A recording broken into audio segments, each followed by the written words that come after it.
The first time my family laughed at my success, they didn't know they were laughing in front of the man who had signed their mortgage extension. They were sitting around my parents' dining table, passing wine, smiling like good people, pretending the evening wasn't built around humiliating me. My older brother, Caleb, leaned back in his chair and said, "So, Nora, still doing that little freelance thing?" Little. That was the word he always used when he wanted to make something sound childish. My little apartment, my little clients, my little business, my little life. My mother didn't even look embarrassed. She just cut into her roast chicken and said, "We're only worried because you're 32. At some point, a woman needs stability." My father added, "Your brother bought a house at 29. Caleb smiled. His wife, Madison, touched his arm like he was a prize, and I sat there with a glass of water in my hand, knowing something none of them knew. Caleb's house was 90 days from foreclosure. My parents' credit line had been frozen. Madison's boutique was surviving on money that wasn't hers, and the only reason nobody at that table had received a legal notice yet was because I had quietly stopped it. Not because they deserved mercy, but because I needed one more piece of proof. Then my mother turned to me and said the sentence that finally made me stop protecting them. "Nora, maybe failure is just your personality." Everyone went quiet for half a second. Then Caleb laughed. Not loudly. Worse. Softly. Like it was obvious. Like it was true. I smiled, placed my napkin beside my plate, and said, "Maybe," because 2 days later, a stranger at a hotel bar would recognize my name, and by the end of that week, the secret my family had buried for 12 years would begin tearing through everything they thought they owned. But at that table, they still believed I was the failure. So I let them. For a little longer. I had learned early that in my family, love was not given. It was assigned. Caleb got the full version. I got the leftovers. He was the son who needed encouragement. I was the daughter who was naturally independent, which was just a prettier way of saying no one felt responsible for me. When he forgot homework, my mother called it stress. When I got a B in chemistry, my father called it laziness. When Caleb quit his first job after 3 months because his boss didn't respect his potential, my parents told him he was meant for bigger things. When I worked evenings at a grocery store through college, they told relatives I was still trying to figure life out. That phrase followed me for years. Nora is still figuring life out. It didn't matter that I graduated with honors. It didn't matter that I paid my own rent. It didn't matter that I never asked them for money. In their version of the family story, Caleb was ambitious, gifted, misunderstood. I was practical, quiet, forgettable, and eventually, if people repeat your role enough times, the room starts expecting you to perform it. So I did. I showed up to birthdays with modest gifts. I wore simple clothes. I didn't talk about contracts or clients or numbers. When my mother asked if I was still doing websites, I said yes. Technically, it was true. I built digital systems for companies that wanted to look smaller than they were. Private equity firms, real estate groups, family offices, people with money so old they didn't need to raise their voices. I designed the online infrastructure that kept their acquisitions clean, quiet, and profitable. But my family heard websites and imagined me changing font colors for coffee shops. That misunderstanding had protected me for years, until Caleb unknowingly walked into one of my projects. It started with a voicemail from my father. "Nora, call me back. Your mother and I need to discuss something important." His voice was too formal. That meant money. I waited an hour before calling. My mother answered instead. She sounded gentle, which meant she had already decided what she wanted from me. "Nora, sweetheart," she said, "your brother is going through a stressful time." I closed my laptop. What happened? There was a pause. Nothing dramatic, just business pressure. That was how my mother described disasters when Caleb caused them. Business pressure, misunderstanding, bad timing, people taking advantage of him. Never irresponsibility, never ego, never greed. He and Madison need a little temporary support, she continued. Your father and I helped as much as we could, but things are tight. How much? Another pause. 25,000. I almost laughed, not because it was funny, because 5 years earlier, when I asked my parents to co-sign a small loan after my first business partner disappeared with client payments, my father told me, adults solve their own problems. I solved mine. Quietly, painfully, with panic attacks in a studio apartment and instant noodles for dinner. But Caleb needed 25,000, and it became a family emergency. I don't have that kind of money, I said. My mother sighed. Not disappointed, annoyed. Nora, don't be difficult. We're not asking you to give it. Just lend it. I said I don't have it. That can't be true. You don't have children. You don't have a mortgage. What do you even spend money on? There it was, the assumption that my life was empty because it didn't look like hers. I can't help. Her voice hardened. Your brother would help you. No, he wouldn't. He once charged me $40 for gas after driving me to urgent care, but I didn't say that. I said, I hope things work out. She hung up before saying goodbye. 3 days later, I received an invitation to Sunday dinner. Family dinner, my mother wrote. Important. That meant trial, not dinner. I almost didn't go, but curiosity is dangerous when you've spent your life being underestimated. You start wanting to know how far people will go when they think you have no power. The house looked the same when I arrived. White columns, trimmed hedges, expensive wreath on the front door. My mother had always believed appearances were a form of morality. If the house looked perfect, then nothing inside it could be rotten. Caleb opened the door. He wore a watch I knew he couldn't afford. Nora, he said, smiling too wide, you made it. Wouldn't miss it. He hugged me with one arm and clapped my back like I was a junior employee. Inside, Madison was already in the kitchen taking pictures of wine glasses for her social media. My father sat near the fireplace, checking his phone. My mother arranged plates with the focus of a woman staging evidence. Dinner began politely. Too politely. Then Caleb started talking about his new opportunity. He had, according to him, been approached by investors. He was expanding. He was building something significant. He was under temporary cash pressure because growth required risk. I listened, and the longer he talked, the more familiar his words became. Not because he sounded intelligent, because he sounded rehearsed. Then he mentioned the name. Harrow Lane Capital. My fork stopped halfway to my plate. Harrow Lane was one of my clients. Not public, not flashy. A quiet investment group specializing in distressed property acquisitions. I had built the compliance portal they used to review assets before buying them. If Caleb was involved with Harrow Lane, it meant one thing. He wasn't expanding. He was being evaluated. I looked at my father. He avoided my eyes. My mother kept smiling. Caleb continued. There's a short-term liquidity issue, but once the next deal closes, everything will be more than fine. What deal? I asked. He blinked. The real estate deal. What property? His smile tightened.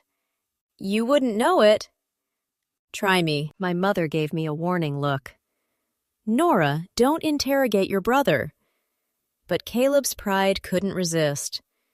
Northbridge Lofts, he said. I almost dropped my fork.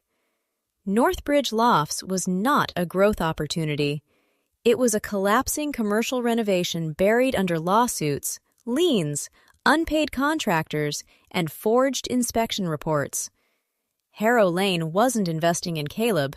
They were circling him. And if my memory was right, someone inside the project had uploaded altered financial statements 2 weeks earlier. Someone using a personal email. Someone careless. Someone desperate. I looked at Caleb's watch again, then at Madison's diamond bracelet, then at my parents' house. Suddenly, the $25,000 made sense. It wasn't for growth. It was for silence. "Nora," Caleb said, "you look confused." "I'm just wondering why you need family money if investors are involved." Madison laughed under her breath. "Because real business is complicated." My mother smiled at that. My father said nothing. Caleb leaned forward. "Look, I know money makes you uncomfortable because you've never really had to manage much of it, but sometimes people at a higher level need temporary liquidity." A higher level.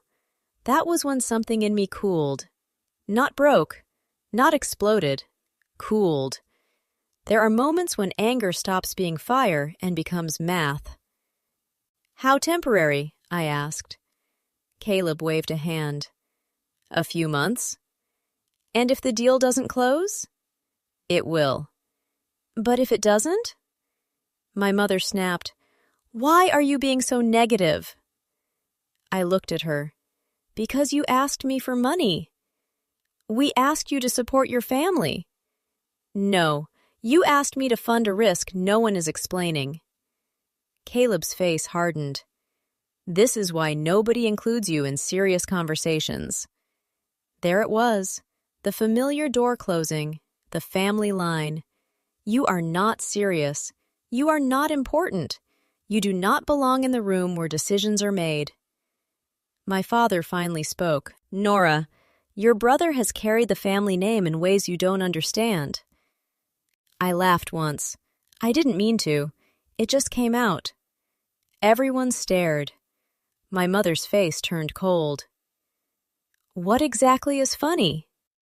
I looked around that beautiful dining room. The curtains, the silverware, the framed family photos where Caleb always stood in the middle. And I realized something that should have hurt more than it did. They had never been confused about who I was. They had needed me to be small, because if I wasn't, then the entire family structure collapsed. So I set my glass down. "I can't give you $25,000. My mother's mouth tightened. "But I can give you advice." Caleb smirked. "This should be good." "Don't upload altered financial statements to investor portals." The room changed. Not loudly. No one shouted. But the air shifted so fast it felt like a window had opened in winter. Caleb's face lost color. Madison stopped moving. My father's phone lowered an inch. My mother whispered, "What did you say?" I stood. "I said be careful." Caleb pushed his chair back. "What do you know?" I looked at him for a long second. "More than you think." Then I left before anyone could ask the right question, because I didn't yet know the full truth, but I knew where to look.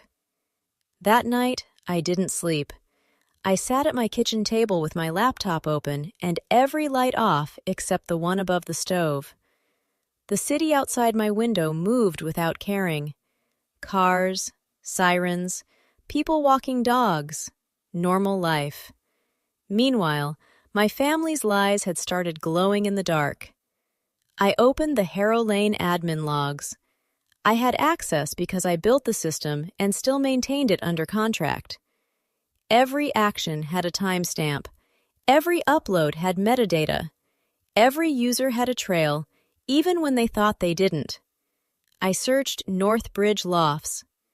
There it was, a financial projection uploaded 14 days earlier, then replaced again. The first version showed losses, severe losses. The final version showed profitability within 18 months. Too clean, too optimistic, too fake. The user account belonged to a consultant, but the IP history made my stomach tighten. The uploads had come from my parents' house, not Caleb's office, not Madison's boutique, my parents' house. I sat back slowly. That meant Caleb wasn't acting alone. I downloaded the logs. Then I checked access history. My father had always been careful with money. Quiet, controlled, deeply proud of being seen as responsible.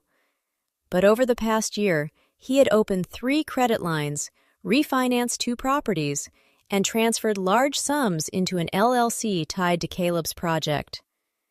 I found the LLC through public records. Then I found the registered agent. Then I stopped breathing for a moment. The registered agent was a lawyer named Victor Hales. I knew that name, not personally, but from a file buried in my own past. 12 years earlier, after my grandmother died, Victor Hales handled part of her estate. I remembered him because he had looked me in the eye after the funeral and said, "Your grandmother cared about you very much." Then nothing came of it.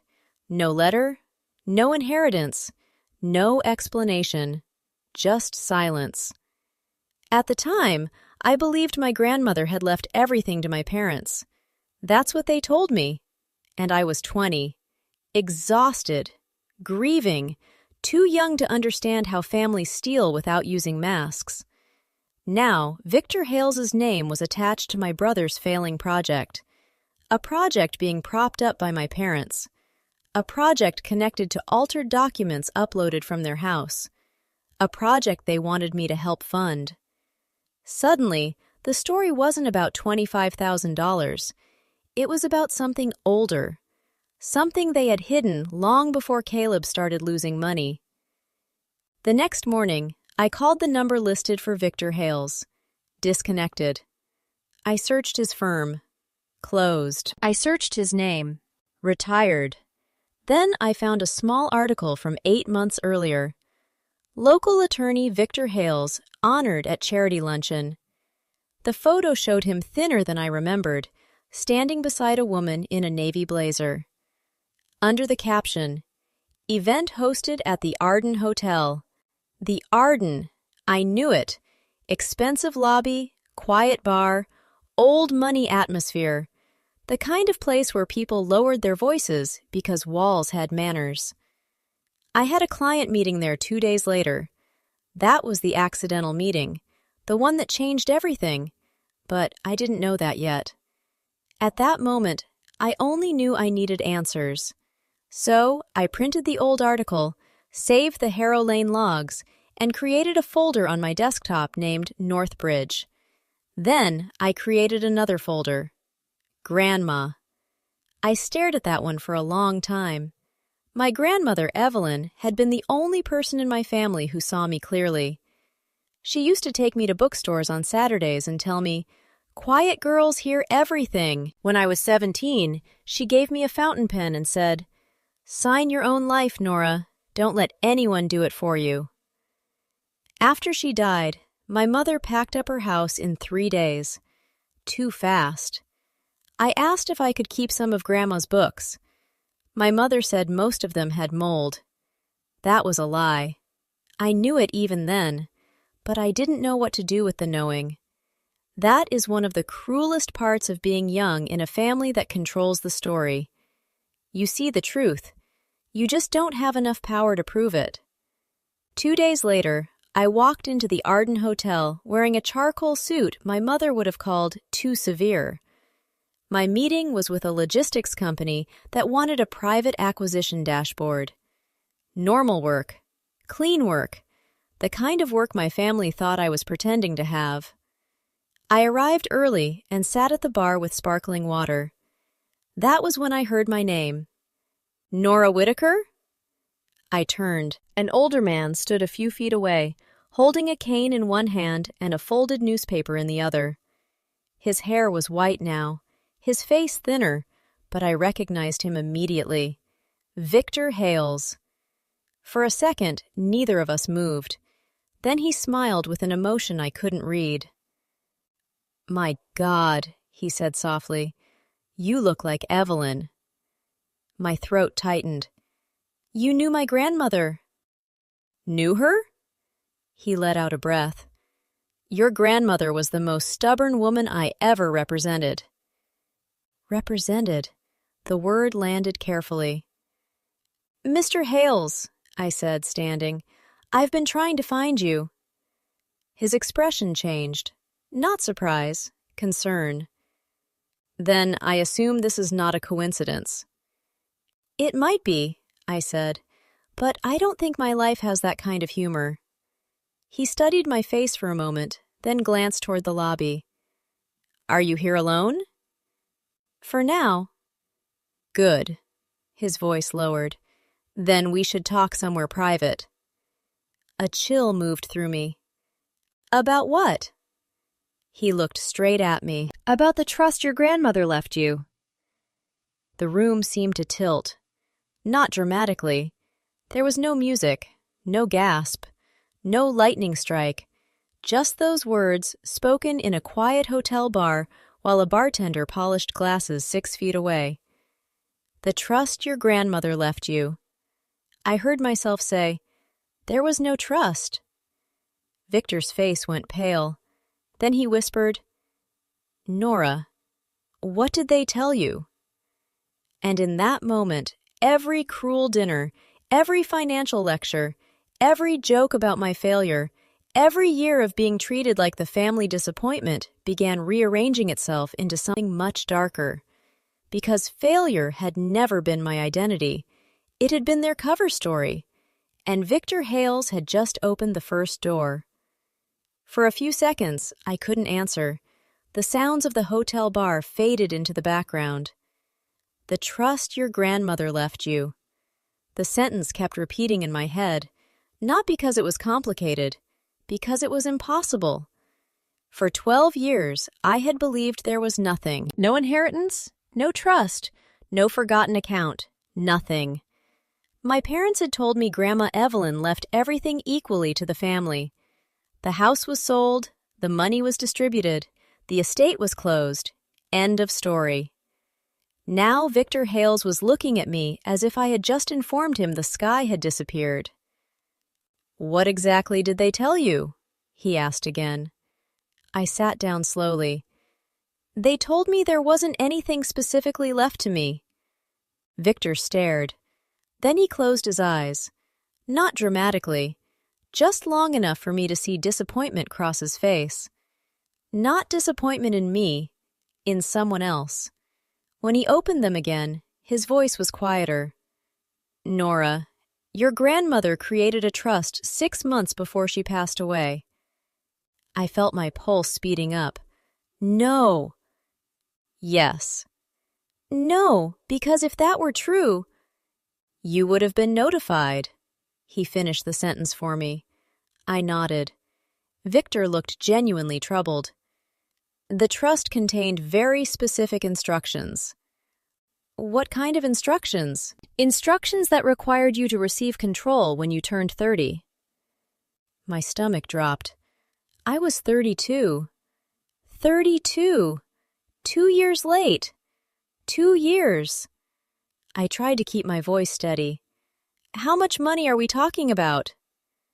Victor didn't answer immediately. That frightened me more than any number. Finally, he said, "At the time of creation, approximately $600,000. I almost laughed. Not because it was funny, because my brain refused to process it. 600,000. At 22, that amount would have changed everything. At 24, it would have saved my first business.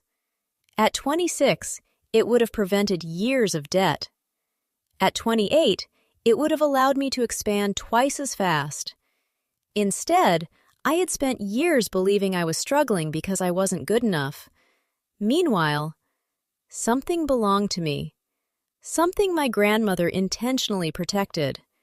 Something I had never received. Victor leaned forward. Has anyone ever contacted you about the Whitaker family trust? No. His jaw tightened. Then we have a serious problem. The next hour changed my understanding of my entire life. Victor had retired 3 years earlier.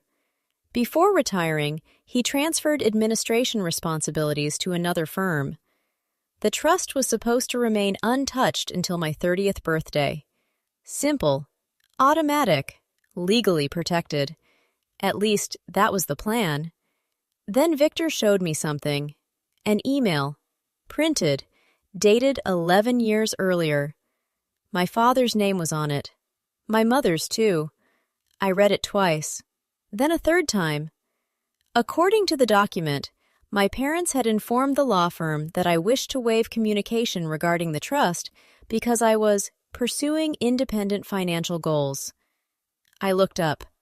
I never wrote this. I know. My hands started shaking. Victor slid another paper across the table. Signature authorization. Supposedly mine. It wasn't. Not even close. Someone had copied an old signature and modified it. Poorly, but apparently well enough to avoid questions. What happened after this? Victor exhaled. The trust remained active. Then where is it? His eyes shifted, and suddenly I knew. The money was gone. Or at least part of it was. Victor answered carefully. That is what we need to determine. Need, not want. Need. Because if trust funds had been accessed improperly, this wasn't family drama anymore. This was something much bigger. That evening, I drove home in silence. I kept seeing moments from my life differently, moments that suddenly made sense.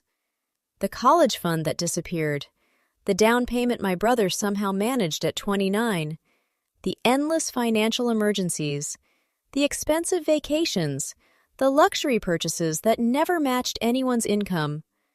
The puzzle pieces were beginning to move, but I still didn't have proof. I needed evidence, not suspicion, evidence. And for the first time in my life, I had something my family didn't know existed. Victor. 3 days later, Victor called. Nora. His voice sounded tense. What happened? I found something.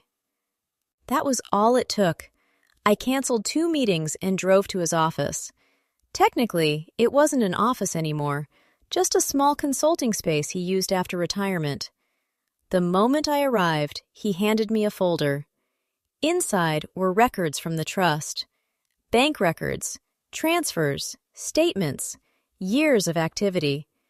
At first glance, everything looked normal. Then I noticed a pattern. Transfers, small at first, then larger, all approved under a clause allowing temporary trustee discretion. I looked up. Who was trustee? Victor's expression hardened. Your father. The room went silent. My father, not a stranger, not an accountant, not a corrupt lawyer, my father, the same man who spent years lecturing me about responsibility, the same man who told me adults solve their own problems, the same man who called me financially reckless. He had control, and somehow the money kept moving. The deeper we looked, the uglier it became. The trust wasn't emptied in one dramatic theft.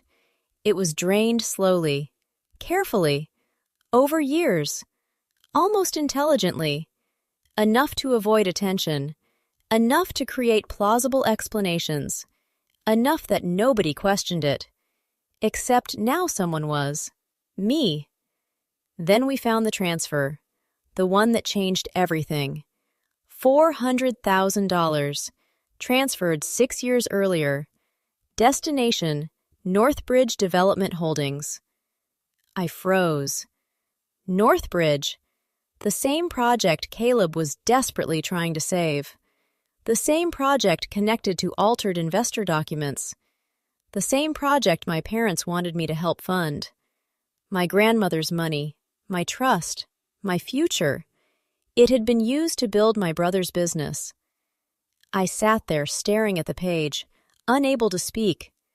For 12 years, my family treated me like a failure. Meanwhile, they had taken the one thing specifically left to me and used it to create the success story they constantly compared me against.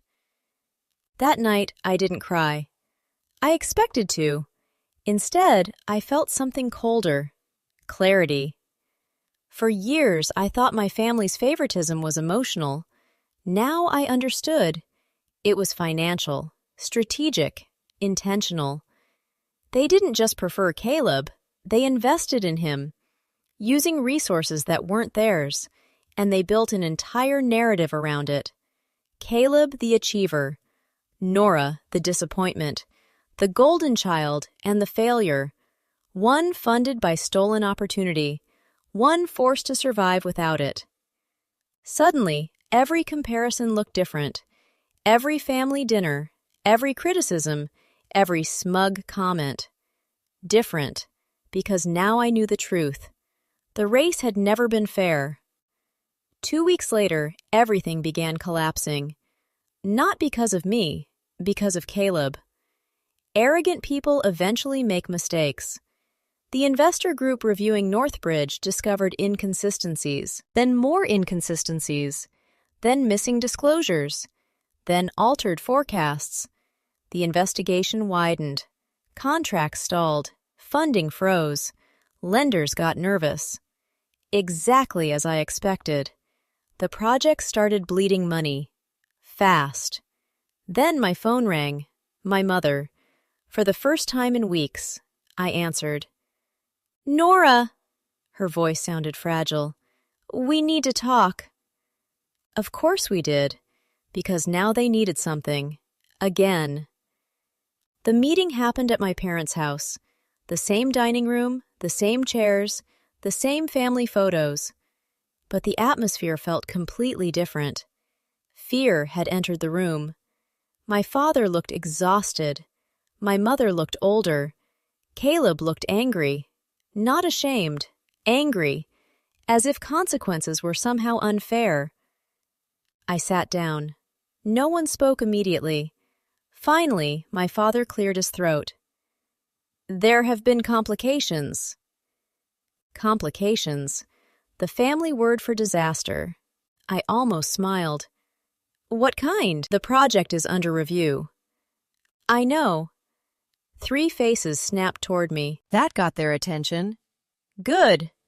My father narrowed his eyes. "What do you mean you know?" I looked at Caleb. "Because investors eventually read documents." His face darkened. "You've been talking to people."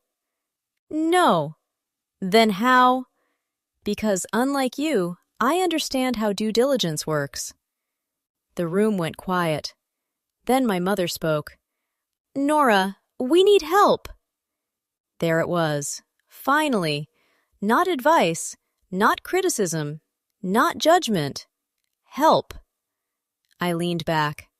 "What kind of help?" My father hesitated, then said the words, "Alone." I laughed, actually laughed, for several seconds. Nobody joined me. Then I reached into my bag and placed a folder on the table. The folder, the one containing trust records, the one containing transfer history, the one containing proof. Nobody touched it. My father stared, his face slowly losing color. My mother looked confused. Caleb looked annoyed. Then my father recognized the documents, and everything changed. His shoulders dropped, his eyes closed, just briefly, but it was enough. He knew. He knew exactly what I had. My mother whispered, "What is this?" I looked at her. "The reason I will never give you another $1. Then I opened the folder, and for the first time in my life, I made them explain themselves. The conversation lasted 3 hours. There were excuses, misunderstandings, good intentions, temporary borrowing, family necessity. Every version of the truth except the actual truth, Until finally my father broke. Not emotionally, strategically. He realized the evidence was too strong, and once he stopped denying it, everything came out. The trust, the transfers, the decisions, the lies, the years, everything. My mother cried, not because of what happened, because she was finally forced to see it. The favoritism, the theft, the damage, all of it. For years, she had convinced herself she was helping one child. Now she understood she had been sacrificing another. Before leaving, I asked one question, just one. The question that had haunted me for years. Did you ever believe in me? Nobody answered immediately. Then my father looked down, and that silence told me more than any words ever could. 6 months later, reality arrived. The trust case settled. Substantial assets were recovered. Not all, but enough. The investigation surrounding Northbridge expanded. Caleb lost control of the project. Several investors filed claims. His reputation collapsed. Not overnight, gradually, the same way mine had once been built downward. Karma rarely arrives dramatically. Usually, it arrives as paperwork. A year later, I opened the headquarters of a new company, one entirely my own. No partners, no hidden investors, no family money, just work, persistence, evidence, and time. The invitation list for the opening ceremony was short, very short. My parents were invited. Caleb was not. When my mother arrived, she stood in the lobby staring at the company logo. Then she looked at me. And for the first time I could remember, she looked proud.